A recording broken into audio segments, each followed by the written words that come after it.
7-foot Apache woman laughed at the idea of breeding with a cowboy until she got pregnant. Before we dive into the story, don't forget to like the video and tell us in the comments where you're watching from. The sun was nearly gone when Nathan Cole came back from checking the line fence. The light turned the dry ground a deep rust color, dust clinging to the cuffs of his trousers and boots. He led his bay gelding into the small corral, loosened the cinch, and gave the horse a brief rub on the neck. His life had been quiet since the war. Too quiet some days, just a cabin, a few acres of grass that barely fed his cattle, and long hours mending what the wind and weather broke. He had been a cavalry scout once, a man good with a rifle and a map, but the war had left him with scars across his ribs and a tiredness in his bones that never quite lifted. He was thinking of supper and whether the last of the beans would stretch another night when he saw movement near the half-collapsed barn. He stopped where he stood, hand brushing the butt of his revolver, but not drawing it. The figure stepped out from the shadow, a woman, tall as the doorframe of the barn, maybe taller, her dark hair hanging loose with broken braids and feathers barely clinging. She wore a deerskin dress torn at the neckline and along one thigh, showing dirt-streaked skin. She was barefoot, her feet cracked and raw from miles on hard ground. Her breathing was uneven, and he could see from the way her shoulders moved that she had been running until recently. Nathan stayed still, letting her look at him first. His first thought was that she had escaped someone, a camp, a wagon, maybe worse, and had ended up here because there was nowhere else to go. "You're on my place," he said finally, voice low and even. "I don't want trouble." The woman's eyes were fixed on him, sharp and mistrustful, like she was waiting for him to pull the gun or shout for others. Her jaw tightened. She said nothing. Nathan felt the old war prick of tension in his chest, the part of him that measured distance and weighed risk before he even knew he was doing it. She was big enough to put up a fight if she wanted, but she didn't look ready to fight. She looked half-starved. "You hungry?" he asked after a long moment. That broke the standoff. Her eyes flicked toward the cabin in the distance, then back to him. She gave the smallest nod. "All right," he said. He stepped back from the fence, slow, careful not to spook her. "Cabin's this way. If you mean to eat, come on."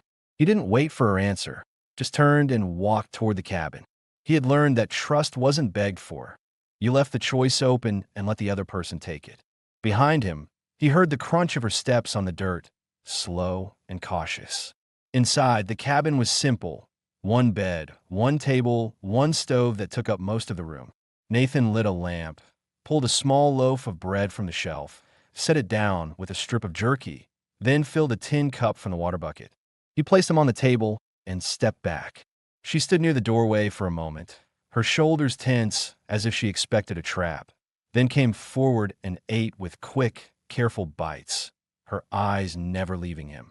Nathan busied himself with the stove, stirring the embers to keep the fire up, partly to keep the cabin warm and partly so she wouldn't feel him staring. He couldn't help but notice the bruising on her arms and the way she favored her left side, like her ribs hurt. When she was done, she set the cup down slowly, as if waiting to see if she owed him something for the food. "You can bed down by the stove," he said. "Blanket's clean." He took his boots off and sat on the edge of the bed, not turning his back on her, not making sudden moves. She crouched by the stove and spread the blanket out. For a long while, neither of them spoke. Nathan leaned back against the wall, listening to the wind slip through the cracks and the chinking. He wondered who she had run from and whether they'd come looking. He wasn't sure yet if taking her in was the right move, but he knew what it was like to be out there alone, hunted, with no one to give you a drink of water. By the time the lamp went down and the room was dark, he'd made up his mind. Whoever she was, she'd get at least one night under a roof. Across the room, her breathing stayed shallow, then steadied, and Nathan closed his eyes. For now, the night held. Nathan woke before dawn, same as every morning, the habit too deep to break even now that winter had started to settle in. The fire in the stove had burned down to coals, throwing just enough light to see the outline of the woman still lying on the blanket near the stove. She hadn't moved much through the night, but now her eyes were open, watching him. He nodded to her once, a silent good morning, and reached for the poker to stir the coals. She sat up slow, her braid half undone and the dress hanging loose on one shoulder where the stitching had torn. Nathan noticed the deep blue bruise along her ribs, ugly against her bronze skin, and felt a flash of anger that someone had left her in that condition. He didn't ask who did it yet. She didn't look ready to talk. Instead, he added more wood to the stove, got the coffee pot going, and kept his movements calm so she wouldn't think he meant to crowd her. When the cabin warmed, he set a small pan of beans and a heel of bread on the table. "Eat," he said simply. She hesitated, looking from the food to him like she still didn't know the price of it, then stood and came to the table. She sat this time, her long legs folding awkwardly under the small chair, and ate with slower, measured bites. Nathan sat across from her, drinking his coffee, letting the silence stand until it felt steady instead of sharp. When she was nearly done, he asked, "What's your name?" She paused, swallowed, and said, "Yana." The word was quiet but firm, as if she decided telling him wouldn't cost her anything she wasn't ready to give. "I'm Nathan," he said, tipping his head slightly toward her in acknowledgement. "You run from someone?" Her eyes narrowed, then softened just a little. "Men," she said, "from town east of here. Took me from my people." She didn't say more, just set the tin spoon down and gripped the edge of the table until her knuckles went white. Nathan nodded once. "Nobody's coming here for you today," he said. "You can rest. I'll see to the horses and the fence." She looked at him for a long moment, searching his face for a lie, then gave a short nod and let out a breath. It was the first time since he'd seen her that her shoulders dropped, even a fraction. Outside, the air was sharp and dry, the frost not yet burned off the grass. Nathan worked the fence line while thinking through what he'd just learned. A woman alone this far out meant someone would come looking, and when they did, they wouldn't care that she'd been stolen first. He didn't know her more than a roof for the night, but he'd made the choice already. He wasn't handing her back.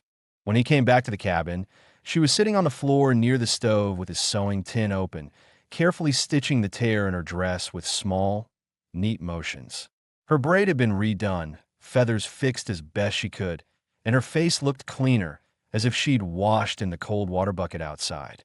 Nathan watched her for a moment before stepping inside. "Looks better," he said, nodding at the mended seam. She didn't smile, but the edge of her mouth twitched like she almost did. "Better," she agreed. The rest of the day passed in a quiet rhythm. Nathan splitting wood and hauling water, Yana sweeping the floor and straightening the few things he owned as if order gave her something to hold on to.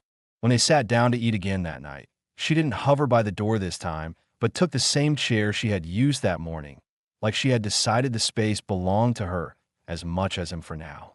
After supper, Nathan sat by the stove and mended a strap from his saddle.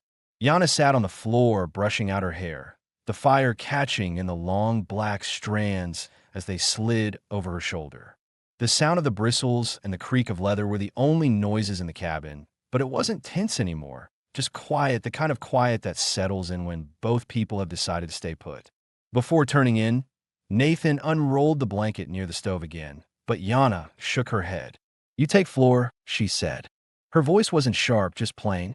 Nathan hesitated, then nodded, giving her the bed. If she was willing to sleep there, it meant she believed he wouldn't try anything.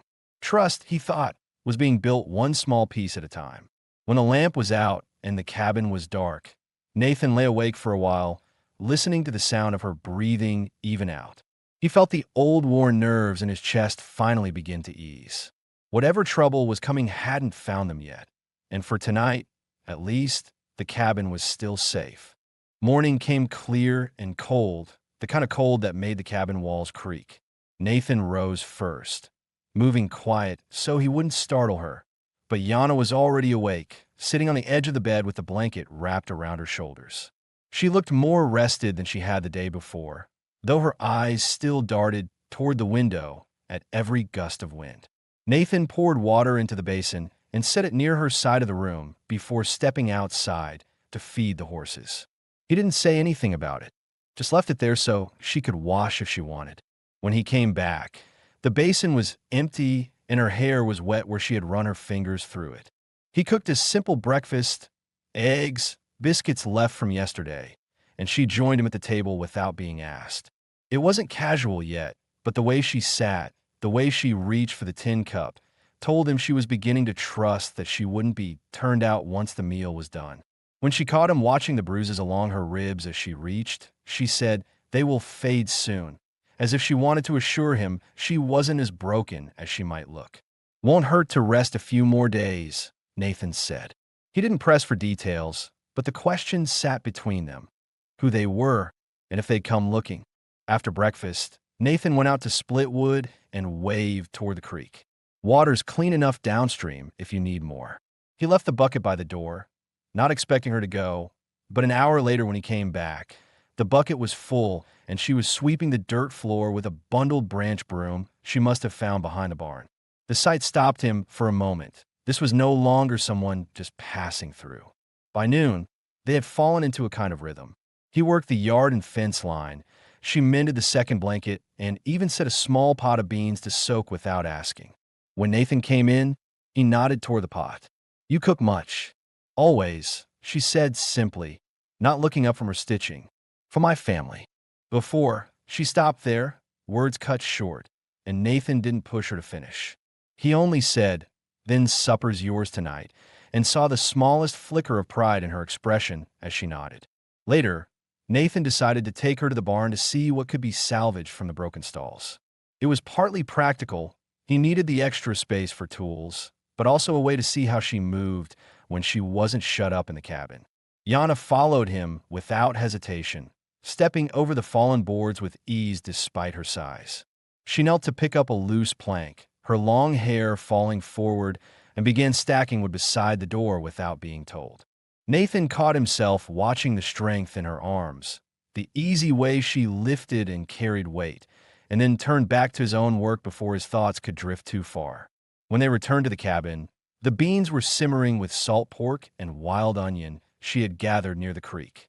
The smell filled the room, and for the first time since she'd arrived, Yana's face softened into something almost calm. They ate together at the table, not rushed, not tense, just two people sharing the same space because they wanted to. After the meal, Nathan sat on the floor near the stove and mended a leather headstall while Yana sat on the bench and brushed out her hair. The fire caught in the strands as they slid over her shoulders, throwing red and gold into the dark. He didn't say anything, just kept working, but he felt the room settle into something that felt less like two strangers surviving and more like the beginning of a household. Before bed, Nathan hesitated when unrolling the blanket. "You want the bed again?" he asked. Yana looked at him for a long moment before answering. "Yes, but you sleep near," she said, gesturing toward the space by the stove. Her voice was plain, but her eyes stayed on him as though she needed him to understand that this was not a request out of fear, but because his presence made the night less dangerous. Nathan nodded, rolled out his blanket closer to the stove than the night before, and lay down. In the quiet, he realized the sound of her breathing no longer made him tense. It grounded him. As sleep came, he thought for the first time in months that maybe this cabin didn't have to stay as empty as it had been. The next morning brought a hard wind out of the north that rattled the cabin door and drove fine dust under the threshold. Nathan got the fire going hotter and checked the roofline before breakfast, feeling the pressure in the sky that meant a storm was coming. When he stepped back inside, Yana was standing by the table, her hair tied back tight, holding one of his shirts she had found hanging behind the door. "Yours," she said, holding it up, and when he nodded, she began stitching up a loose seam along the sleeve without waiting for permission. They ate together quietly, the sound of the wind outside making the cabin feel smaller than it had the night before. Nathan caught himself studying her more openly this morning. The way she had squared her shoulders, the careful way she ate now that she knew there would be food again. He realized he still didn't know everything about what had brought her here. "You said men took you," he said finally. "They part of a camp or a town?" Yana hesitated, spoon in hand, then set it down and said, "Town. 2 men first. Sold me to others." Her jaw worked like she was biting back the rest. "They will not come now. Think I am dead." Nathan didn't look away from her. "If they do come, they won't take you from here," he said, calm but flat. the way he used to speak before a fight. Her eyes stayed on him for a long second before she nodded once and went back to eating, and Nathan could see the edge of relief in the set of her shoulders. Mid-morning, he went out to check the stock and mend a section of wire, but before he could finish he saw dust coming up the trail. 2 riders. His hand went to the rifle leaning against the corral post, but he didn't raise it yet. Yana came out of the cabin, stopping just behind the doorframe, her posture stiff, ready to run if she had to. The men reined up by the fence, strangers to Nathan, but carrying the look of drifters who had spent too much time in saloons.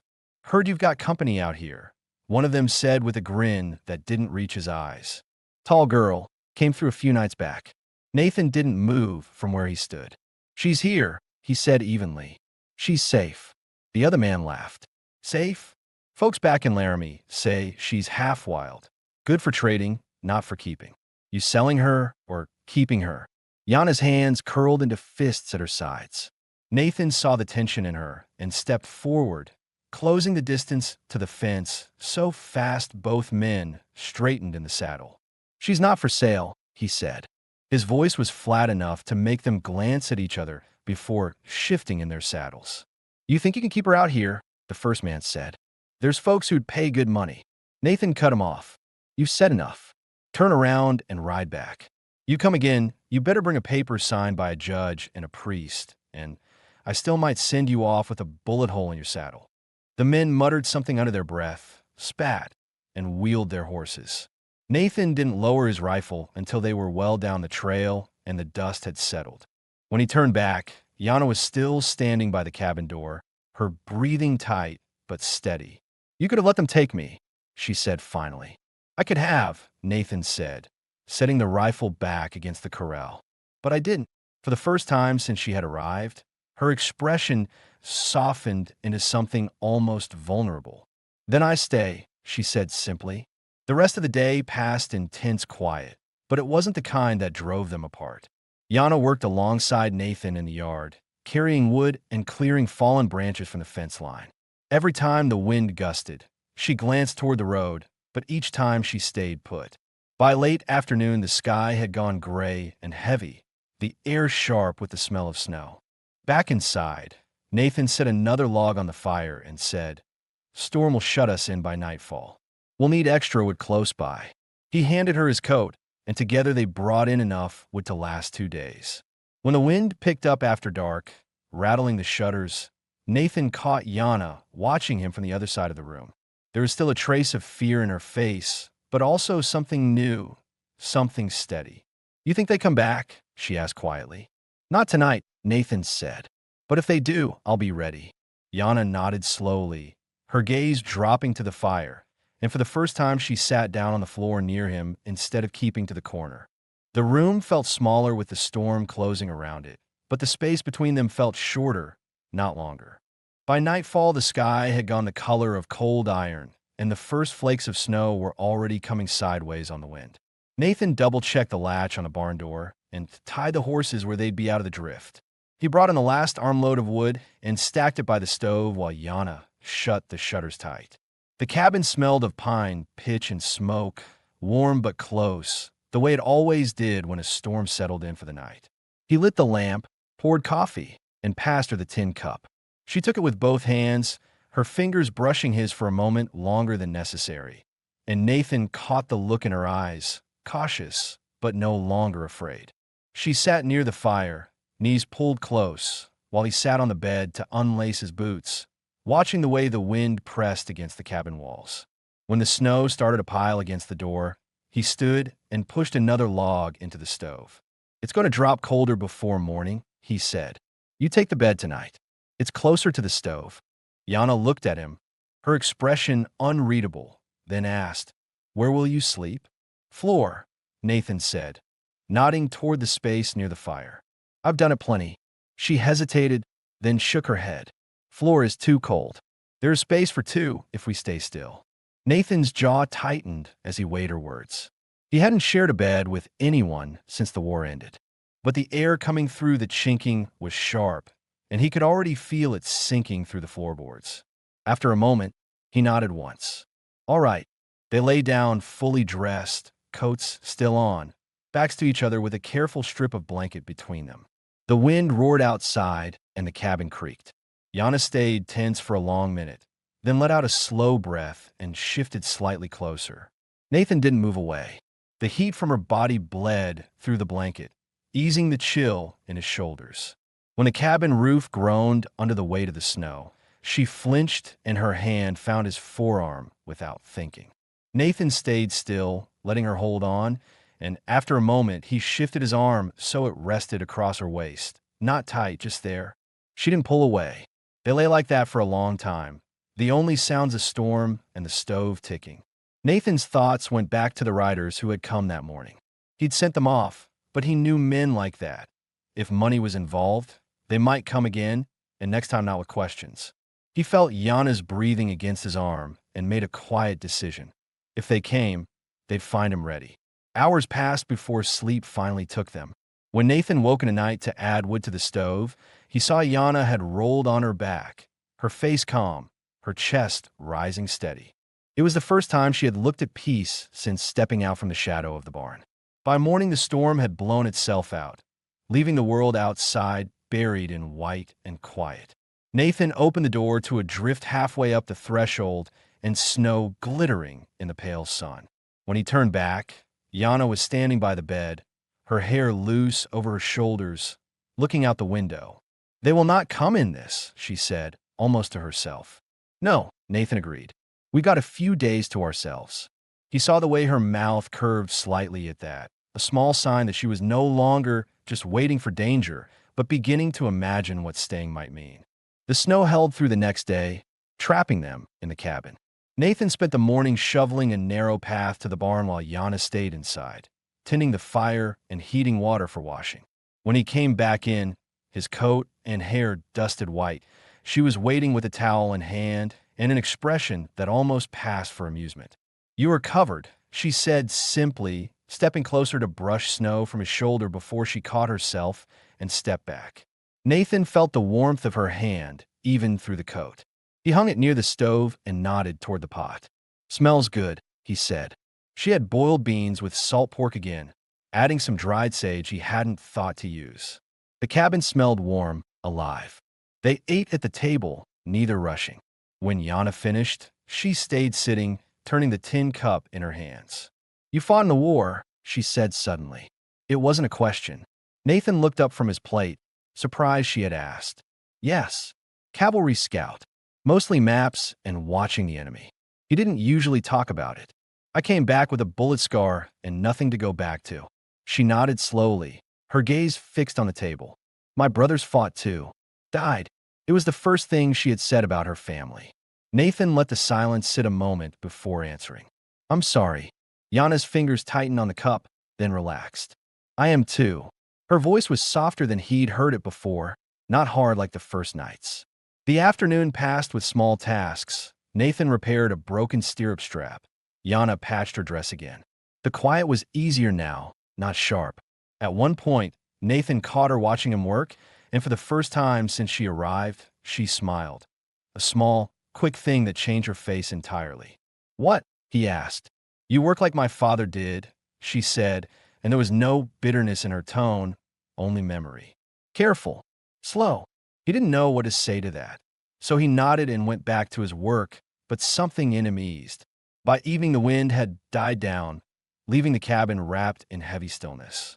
Nathan sat on the bench near the stove, whittling a small piece of pine into the shape of a horse. Yana sat across from him, brushing her hair by the firelight. The sound of the bristles and the knife on wood were the only noises in the room. When he set the carving down and stood to put another log in the stove, she looked up at him. "You are quiet," she said. "Always been," he replied. "I do not mind," she said after a pause. "Better than men who talk too much." Nathan met her gaze, something unspoken passing between them. He stepped closer, slowly, giving her a chance to turn away if she wanted to. She didn't. He reached out and brushed a loose strand of hair from her face, his calloused fingers careful. Yana's breath caught, but she didn't move. When his hand dropped, she leaned forward slightly, closing the small space between them, and kissed him, quick, certain. Nathan froze for a moment, then returned it, his hand coming up to her cheek. It was not hurried or rough, just steady and sure, the kind of kiss that told the truth without needing words. When they broke apart, Yana stayed close, her forehead nearly touching his. "I trust you," she said quietly, as if saying it out loud made it real. Nathan nodded, his chest tight with something that wasn't just relief. "You're safe here," he said, and this time he meant it as a promise, not just an assurance. That night, when they lay down, it was not because the cabin was too cold, but because neither of them wanted to be on opposite sides of the room. Nathan kept one arm across her waist, feeling her breathing steady, and for the first time since she had arrived, she slept without flinching at every noise outside. The snow thawed slowly over the next few days, turning the ground to frozen mud that clung to boots and hooves. Nathan spent the mornings clearing the path to the barn and checking the fence line for damage, while Yana kept the fire going and set meals on the table without needing to be asked. By the third day, the cabin no longer felt like a place where a stranger was hiding. It felt lived in, almost steady. When the last of the coffee ran low and the flour barrel was near empty, Nathan knew they would have to ride into town. He had been avoiding it, not wanting to draw attention, but he also knew what would happen if they ran out of supplies. That morning he set the saddle on his horse and turned to Yana. "We'll go together," he said. "Best they see you with me." Her shoulders stiffened at the thought of stepping back among people, but she nodded. "I will go." They rode side by side into the small settlement, the sound of the horses' hooves carrying over the still air. As soon as they passed the first row of buildings, the street quieted. Men leaned on fence rails. Women turned to look from doorways. Nathan felt Yana straighten in the saddle, her chin lifting. Her dress was clean now, the seams mended, and her hair braided neat with what beads she had saved.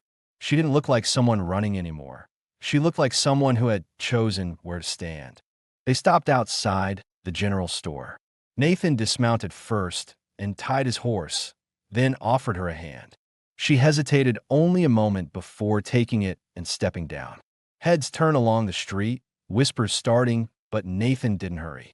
He kept his hand on the small of her back as they walked through the door, letting everyone see exactly where he stood.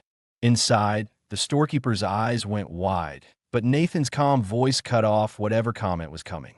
"Need flour, coffee, salt pork?" "Nails," he said, setting coins on the counter. "Add 2 yards of calico." The man glanced at Yana before measuring out the goods, clearly deciding it was better to keep quiet. Yana stood straight, not shrinking under the stares. When a small child peered at her from behind a barrel, she crouched and offered a faint smile. The child grinned, and the tension in the room eased just slightly. On the ride back, Nathan noticed the change in her posture. She looked less like someone expecting to be dragged away and more like someone who had faced the worst and found it bearable. "You handled it well," he said. "They looked," she replied, but there was no bitterness in her tone. "But they did not touch." "No one will," Nathan said. "Not while you're here." When they reached the cabin, Yana helped unload the supplies. Inside, she ran her fingers over the calico before setting it aside. "For a new dress?" she asked. "If you want it," Nathan said. She nodded once, her face unreadable, then said, "You put your name on me in that town today." Nathan looked at her, then at the fire. "I didn't mean to shame you." "You did not shame me," she said quietly. "You told them I'm not alone." For a long moment, neither spoke, the sound of the fire filling the room. Then Nathan crossed to where she stood and touched her cheek, careful but certain. "You're not," he said. That night, they ate at the table with the lamp turned low. The cabin felt different, like the walls themselves understood that something had shifted. When they lay down, Yana rested her head against his shoulder without hesitation, her breathing steady, and Nathan realized that the fear from the first night was gone. What was left wasn't just survival. It was the start of something that could last. The days after their trip to town were quieter, the air between them easier. Yana no longer jumped at every sound outside, and Nathan found himself speaking more than he had in months. Not much, but enough that the cabin no longer felt like it held only silence and the wind. One evening after bringing in the last load of wood, he caught her standing in the doorway, looking out at the snow-dusted pasture. Her braid had come loose, and the calico he'd bought in town was now a simple dress that hung better than the torn one she had arrived in. "You like it?" Nathan asked, nodding toward the dress. She turned her head toward him, a faint curve at the corner of her mouth. "It is mine. That is enough." Nathan stepped closer, leaning against the doorframe beside her. "Looks good," he said simply, and meant it. That night, over supper, he tried a joke, something he hadn't done in years. "If this winter keeps us shut in much longer, you'll have folks saying we plan to raise a whole family before spring." Yana froze, then let out a laugh, short, sharp at first, then softening until it was almost a sound of surprise at herself. "Breed with a human," she said, shaking her head, though there was no bite in her voice this time. "You talk like men who think too much of themselves." Nathan's ears burned, but he didn't back away. "Maybe," he said, his tone even, "but I only said to see if you'd laugh." Her laughter faded into quiet, but it left a warmth in the room that stayed as they finished the meal. Later, while she brushed her hair near the stove, Nathan sat on the bench, whittling in silence. The fire cast a glow across her skin, and he found himself watching the way the light caught the line of her shoulders. When he finally set the knife and would aside, he crossed the room slowly and sat on the floor near her. For a long moment, neither spoke. Then Yana set down the brush and looked at him. "You could have left me in the barn that night," she said quietly. "Could have," Nathan agreed. "Didn't want to." "Why?" she asked, not accusing, just asking for the truth. Nathan rubbed his jaw, thinking before he spoke. "Because I know what it's like to have nowhere to go. And because you looked like you still had fight left. Seemed wrong to let that die." Yana nodded once, her dark eyes steady on him. "I had fight," she said, "but no place to put it. Now, maybe I do." Nathan's chest tightened at that. He reached out slowly, resting his hand over hers, giving her a chance to pull away. She didn't. Instead, she shifted closer until their knees touched. When he kissed her this time, it wasn't quick or hesitant. It was slow, deliberate, the kind of kiss that left no doubt about what it meant. Her hands came up to his shoulders, steady, not fearful, and when they parted she stayed close, her forehead resting against his. "Stay with me," Nathan said quietly, not as a command but as something closer to a plea. "I already chose to," Yana answered. Her voice carried no hesitation now. That night, they lay together without the barrier of coats or the stiff space they had kept between them before. The fire burned low, and the cabin was filled with the quiet sounds of two people who had been alone too long and had finally decided not to be anymore. Nathan traced the back of her hand with his thumb, feeling her relax against him. And for the first time since the war, he felt the weight on his chest lift. By morning, the world outside was pale and still, and Yana was still sleeping when Nathan got up to start the fire. He watched her for a moment, tall and strong, yet now at rest, and knew with certainty that whatever came next, he wasn't letting go. The last of the snow melted slow that spring, the pasture turning soft underfoot, the creek running higher than it had all winter. Nathan mended the north fence and patched the barn roof while Yana worked in the small plot near the cabin, turning the earth with a spade and dropping bean seeds into the furrows. It had been weeks since that night they chose each other, and the cabin no longer felt temporary. There were 2 blankets on the bed now, her sewing basket on the shelf, and a half-finished calico dress folded neatly on the chair. One morning, as Nathan came back from the pasture, he saw her standing by the doorway, her hand resting low against her stomach. She looked at him with a calm he hadn't seen before. "There is a child," she said plainly, no fear in her voice. Nathan stopped where he was, letting the words sink in. Then he stepped forward and put his hand over hers, feeling the weight of what she had just told him. "We'll make room," he said, simple and certain. "I'll build a cradle before the month's out." They rode into town a few days later. Nathan knew there would be talk, but he didn't care. At the small mission, they signed the papers that made their union official. Yana stood tall as she made her mark, and the preacher's wife, who had watched the whole thing from behind the door, nodded once with quiet approval. When they stepped back out into the sun, Nathan put his arm around Yana's waist for everyone to see. The ride home was quiet but not heavy. The air smelled of thawing earth and grass starting to green, and Yana's braid came loose in the wind, the feathers at the end catching the light. She turned to look at him once, a faint smile on her face. Back at the cabin, Nathan cleared space near the wall for the cradle he would build. "We'll need more boards from town," he said. "Strong ones. Use the barn wood," Yana replied. "Better to make something new from something old." Nathan nodded at that. He knew she wasn't just talking about lumber. That evening, they sat outside on the small bench Nathan had built last summer, the sun going down slow behind the pasture. Yana leaned against him, her hand covering his where it rested on her belly. The world was quiet, no riders coming down the road, no danger waiting beyond the fence line. "You still think about the men who took you?" Nathan asked quietly. "Sometimes," Yana admitted, "but is far away now. Here is closer." Nathan nodded, feeling the truth of that. "They come back. I won't let them take anything from you." "They will not come," she said, her voice certain. "Even if they do, we are ready." Inside the cabin, the fire burned low, casting light over the walls that now held both their lives. Nathan sat on the floor, smoothing a board for the cradle, while Yana brushed her hair by the stove, her growing belly silhouetted against the firelight. It struck him then how much had changed since the night she stood in the shadow of the barn, torn dress and guarded eyes. When they finally lay down, Yana turned on her side and rested her head against his shoulder, her breathing slow and steady. Nathan looked toward the window, the last of the day fading outside, and felt something he hadn't felt since before the war. Peace that didn't feel borrowed. At dawn, Yana stood in the doorway with the morning light behind her, tall and strong, the feathers in her hair moving in the breeze. Nathan came up behind her, wrapped an arm around her waist, and held her there for a long time. The world was open before them, and for once it didn't look like something to fight.